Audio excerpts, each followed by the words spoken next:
ওনাকে আমি ঘৃণা করি, ওনার নাম নিতে আমার ব্যক্তিত্বে বাজে। ডালিউডে যদি কখনো নীরব যুদ্ধের বিশ্বকাপ হয় তাহলে ফাইনাল খেলা খেলবেন অপবিশ্বাস বনাম শবনম বুবলি। এই যুদ্ধের কোনো প্রেস কনফারেন্স নেই, মাইকের চিৎকারও নেই, এই যুদ্ধ হয় ফেসবুক পোস্টের মাধ্যমে। আমি আপনার কাছে রিকোয়েস্ট করছি, আপনি আর কোনো মিথ্যা অপপ্রচার দিয়ে কোনো এ ধরনের কোনো ব্লেম গেম করে। একদিন অপবিশ্বাস সকালে ঘুম থেকে উঠে একটা ছবি দিলেন, ক্যাপশনে লিখলেন, সন্তানের হাসিই আমার শক্তি। দর্শক বলল, আহা কত সুন্দর।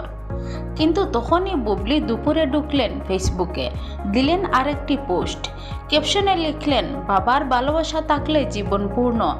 দর্শক বলল, এইটা আবার কাকে কোচা মেরেছে বুবলি।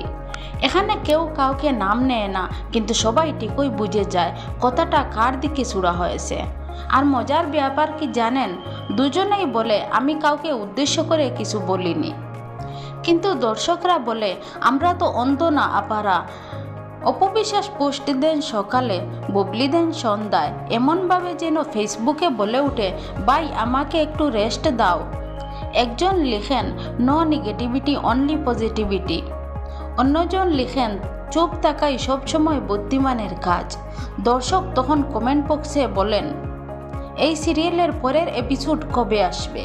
এই গল্পে কেউ খারাপ না, কেউ ভালোও না, শুধু লাভে আছে আমাদের মতো ফেসবুক এবং ইউটিউবাররা।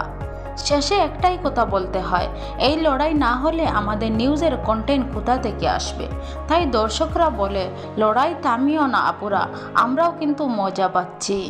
তাহলে আপনারাই বলেন, কে কাকে ভালোবাসেন? অপবিশ্বাসকে ভালোবাসেন না শবনম বুবলিকে ভালোবাসেন? এমন সুন্দর সুন্দর এন্টারটেইনমেন্ট খবর পেতে আমাদের চ্যানেলটি সাবস্ক্রাইব করে পাশে থাকবেন।